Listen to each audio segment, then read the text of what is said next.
Welcome to our presentation on osteoporosis. Often called the silent disease, osteoporosis progresses without noticeable symptoms until a fracture occurs. Today, we'll explore this condition in depth, from its definition to management strategies.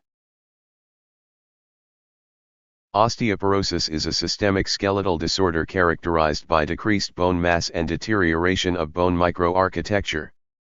These changes lead to increased bone fragility and susceptibility to fractures. The condition earned its nickname as a silent disease because patients typically experience no symptoms until a fracture occurs, often from minimal trauma that wouldn't normally break healthy bone. Osteoporosis has two main classifications, primary and secondary. Primary osteoporosis includes type I, or postmenopausal osteoporosis, which is caused by estrogen deficiency after menopause. This hormonal change accelerates bone loss significantly. Type 2, or age-related osteoporosis, occurs due to a natural decline in bone formation as we age. Secondary osteoporosis results from underlying medical conditions or medications. These include endocrine disorders such as hyperthyroidism, hyperparathyroidism, and Cushing's syndrome, which disrupt normal bone metabolism. Gastrointestinal disorders like malabsorption syndromes and celiac disease prevent proper nutrient absorption needed for bone health. Medications, particularly glucocorticoids, anticonvulsants, and proton pump inhibitors, can negatively impact bone density. Chronic diseases such as rheumatoid arthritis and chronic kidney disease also contribute to bone loss through various mechanisms.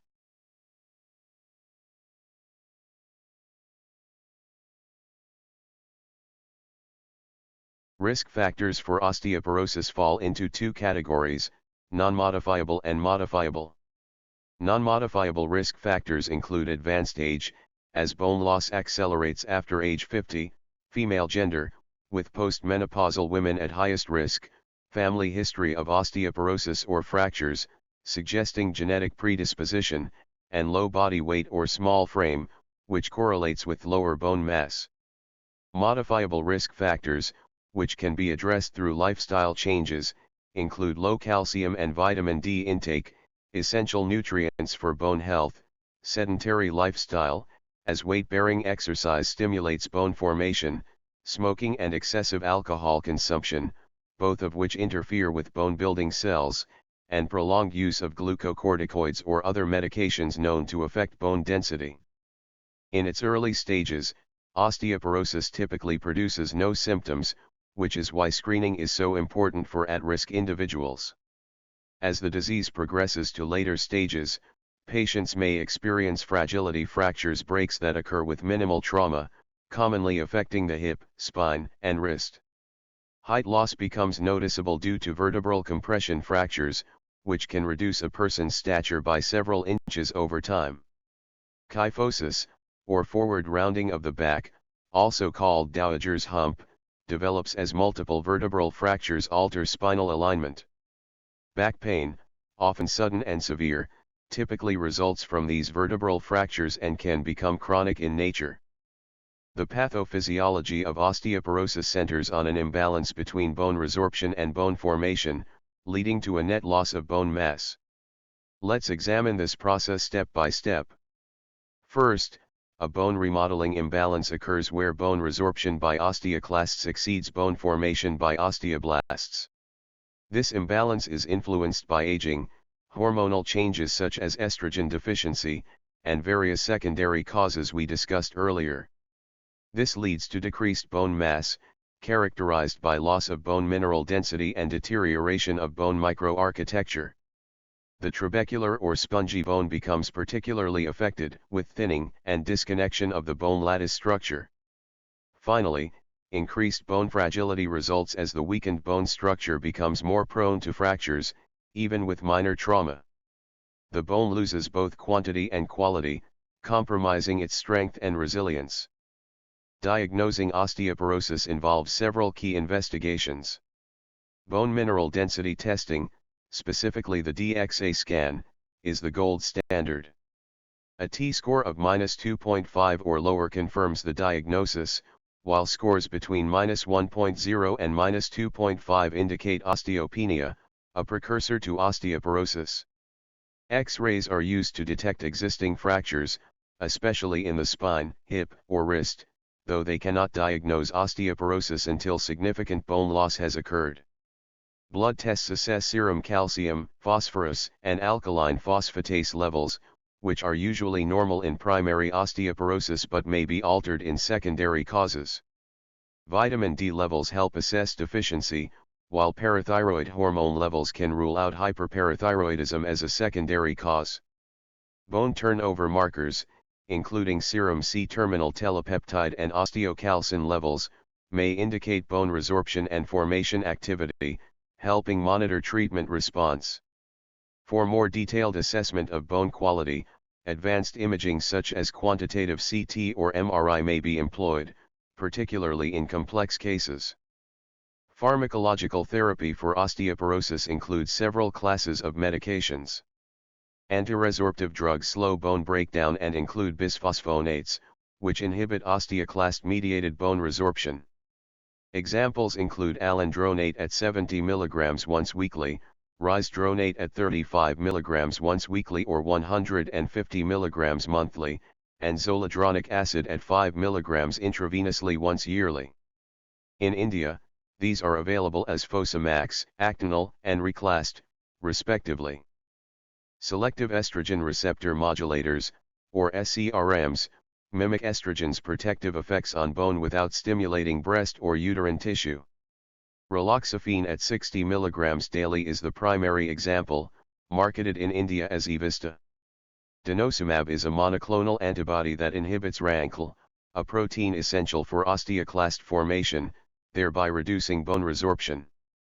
It's administered as a 60 mg subcutaneous injection every 6 months and is available in India under the brand name Prolia.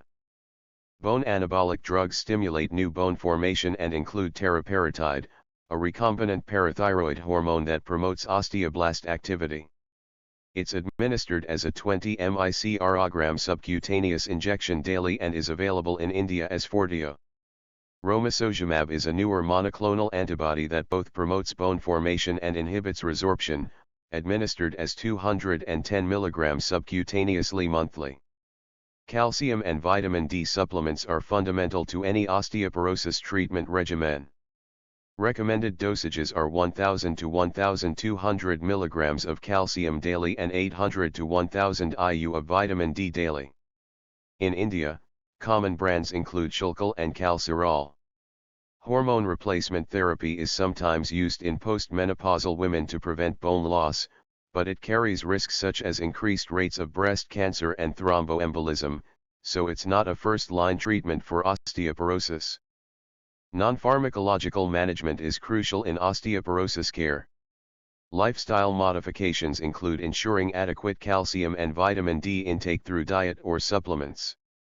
Foods rich in calcium include dairy products, leafy greens, and fortified foods. Regular weight-bearing and resistance exercises improve bone strength by stimulating bone formation.